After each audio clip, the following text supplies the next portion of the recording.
Hey guys, welcome to the next video on Python tutorial for beginners. Now before starting our object-oriented programming journey in Python, let's discuss about what is the difference between the procedural programming and the object-oriented programming.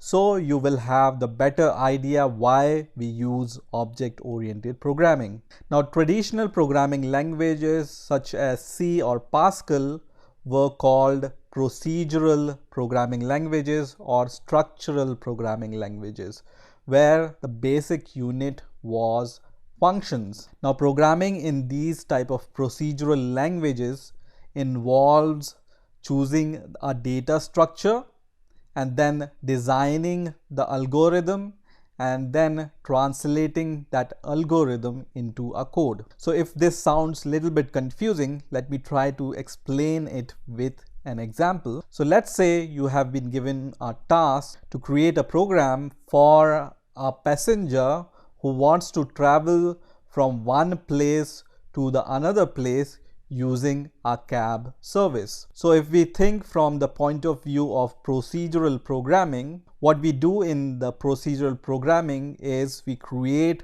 some global data structure which holds the data. So here, for example, we create some kind of data structure which can hold the data. For example, in case of a cab service, which cab service is it, or which type of cab is it, and at what location this cab is standing. All these kind of data we store in a data structure in a global environment. Now after storing the data, we design an algorithm. So let's see what kind of algorithm we can develop in the procedural programming language for our cab booking service. So this is a pseudocode which I have written. So first of all, the passenger will open the app from which he can book a cab, and then he will book the cab, and once the cab is booked, he will wait for the cab, and then once cab arrives, he will sit in the cab, and then he will reach to his or her destination, and at the end he will pay the fare of the cab. And this is the pseudocode of that algorithm, and then we will translate this algorithm into actual code in procedural programming language. Now in these type of procedural programming languages, we concentrate on creating the functions, and the major drawback of using these functions is that data and operations on the data are separated. That means we need a methodology to send this data to these functions. So here we need to send this data which we have saved globally into these functions, and these functions take this data either as argument or as a global variable and then perform some actions on this data and give you some result. Now these kind of functions are passive. What do I mean by passive here?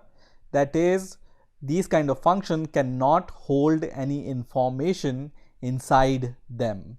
So once you give the data, they are able to give you the result back after performing some operations, but they cannot save or hold the state or the data, so that if you want to use that data in some other place in your code, then it will be very difficult using these kind of functions which you use in procedural programming. Now let's look at the object-oriented approach of doing things. So in object-oriented programming languages like C++ or Java or Python, the basic unit is class. Now if we take the same example of a passenger who wants to travel from one place to another using a cab service, using object-oriented programming thinking, which depends upon the creation of object, we can create different kind of objects. For example, for a cab, we can create a class called cab, and then we can create a class for cab driver, and the third class we can create for a passenger. Okay, so a class you can create for any real life object. It can be a car, it can be a motorbike, it can be a book or employee or a person. So object oriented programming allows us to create object. So first of all, what is a class? So a class refers to a blueprint in which we can have data and methods. Okay, so for example, for our cab class, what attributes this cab class can have? For example, a cab service, which cab service we want to take. What is the make of the cab? Is it a Toyota or a BMW or a Volkswagen cab? At which location this cab is right now? What is the number plate of that cab so the passenger can recognize this cab? So all these things which I have written here are called data because they can hold some kind of data. Number plate has number plate data, location have geolocation data, make have the make data. Cab service can have data like Uber or any other cab service. And the other thing which a class can have are called method. So earlier we have seen that we can create functions, and when these functions you use inside a class, they are called method. Okay, so functions inside a class are called method. Now the data inside this object or class is called attributes or the member variables which can hold some data.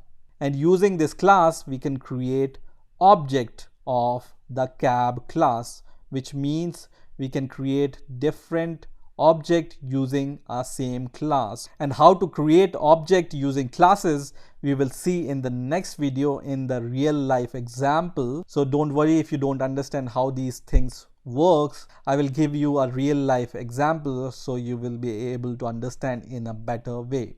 Now what is an object? An object is a software unit that combines data and methods. Okay, so we have this data here and then we have the methods inside the class, and object is able to combine both of them, which is data with the methods. Now these objects, for example a cab object and the passenger object, can exchange the data between them also. So data is interchangeable between, for example, the passenger object and a cab object. So let's rewind once again what we have learned about object-oriented programming. So the basic unit in object-oriented programming is a class, and a class refers to a blueprint which can have the data and methods. Now using a class we can create objects. And what is an object? Object is an instance of a class, and each object can have its own data and method, and an object is able to store the state of some kind. So at which location this cab is right now. So this is a state, and an object is able to store that state. Now in procedural programming, if you remember, there is no relation between the data and the method, right? We need to provide the data to the method, which are separate entities in the procedural programming language. Now these data members are called attributes or member variables, and these functions which you define inside a class are called methods. And what are some of the key differences between procedural programming language and object-oriented programming language? The first is the unit in procedural programming language is function, and on the other hand in object-oriented programming the unit is class. The second is the procedural programming concentrate on creating functions, while object-oriented programming starts from isolating classes, and then they can have data and methods inside it. In procedural programming language, the data and the functions are separate, and in object-oriented programming language, data and methods are not separate. They are the part of a single object of a class. Now if all this seems to be little confusing to you, don't worry, you are not alone, and I will try to solve this confusion in the next video, in which I will tell you how to create the classes and how to use classes in Python. So stay tuned and please keep watching these videos. I will see you in the next video.